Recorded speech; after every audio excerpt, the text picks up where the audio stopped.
Ich werde diesen Moment niemals vergessen. Plötzlich bin ich auf einen Schatz gestoßen, an einem Ort, an dem ich nie damit gerechnet hätte. Ein Schatz, der den Beginn einer spannenden und faszinierenden Reise bedeutete und der mein Leben veränderte.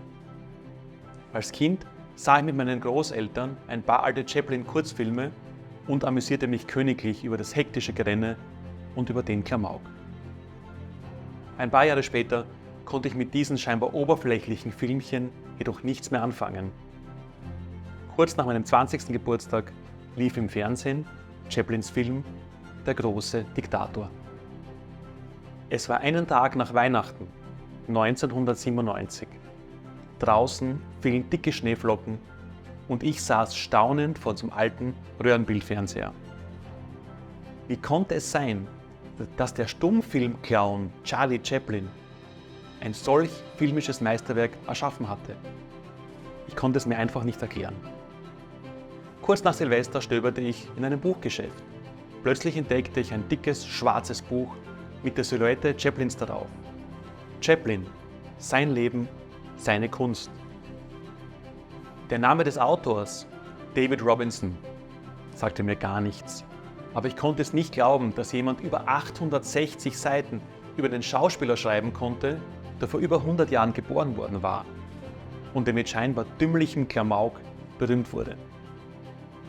In dem Moment dachte ich an Chaplins flammende Schlussrede in Der große Diktator. Sein Appell für Freiheit und Menschlichkeit hallte in diesem Moment in meinen Gedanken nach. Hätte ich diese Worte nicht gehört, so hätte ich dieses Buch wahrscheinlich achselzuckend zurück ins Regal gestellt. Doch Chaplins Worte hatten mich berührt und ich begann in dem Buch zu schmökern. Die Fülle an Informationen und Details schienen überwältigend und doch lasen sich bereits die ersten Seiten wie der Beginn einer faszinierenden Lebensgeschichte. Ich fühlte mich regelrecht elektrisiert und kaufte mir dieses Buch.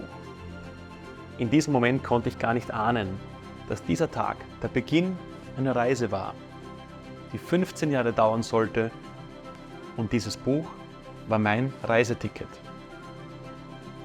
Zu Hause angekommen, verschlang ich dieses Buch förmlich. In den Momenten, in denen ich kurz aufblickte, um das Gelesene verarbeiten zu können, blickte ich in die verschneite Landschaft. Das war Anfang des Jahres 1998 und ich war dabei, meinen Lebensweg zu finden. Einerseits versuchte ich mein Studium, Jura, ehrgeizig zu verfolgen. Auf der anderen Seite stand ich kurz davor, mein erstes Unternehmen zu gründen und ein Hobby zum Beruf zu machen. Während ich auf die verschneiten Bäume blickte und die Worte dieses Buches in mir nachwirkten, verspürte ich eine Faszination für Chaplins Werk und auch eine tiefe Verbundenheit mit ihm als Mensch. Seine Herausforderungen berührten mich, seine Gedanken und Erfolge inspirierten mich. Zu Recht gilt David Robinsons Werk mit 860 Seiten als das umfangreichste Buch über Charlie Chaplin.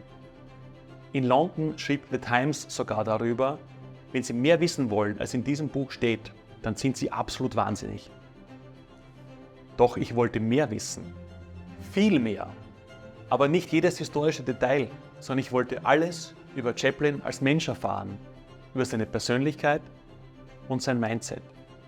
Ich wollte die Antwort auf die Frage finden, wie ein Junge aus den Londoner Slums, der weder lesen noch schreiben konnte, zum ersten Weltstar der Geschichte und zur unsterblichen Legende werden konnte.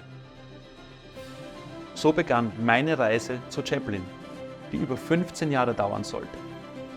15 Jahre, in denen ich sein Werk studierte und alles über den Schauspieler, Filmemacher, Komponist und Mensch las und recherchierte. Weit über 1000 Bücher widmeten sich bisher Chaplins Leben und Werk.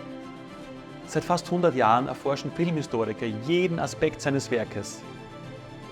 Aber kein Historiker oder Autor machte sich jemals zuvor auf die Suche nach dem wahren Schatz, dem größten Vermächtnis von Charlie Chaplin, dem Geheimnis seines Erfolges. Ich analysierte sein Lebenswerk und Mindset bis ins Detail, um die Essenzen seines Welterfolges und seiner Größe als Mensch zu entdecken. Diese Reise hat mein Leben und mein Wirken zutiefst geprägt und ich habe die Antwort auf diese Frage gefunden. Diesen kostbaren Schatz möchte ich nun mit Ihnen teilen.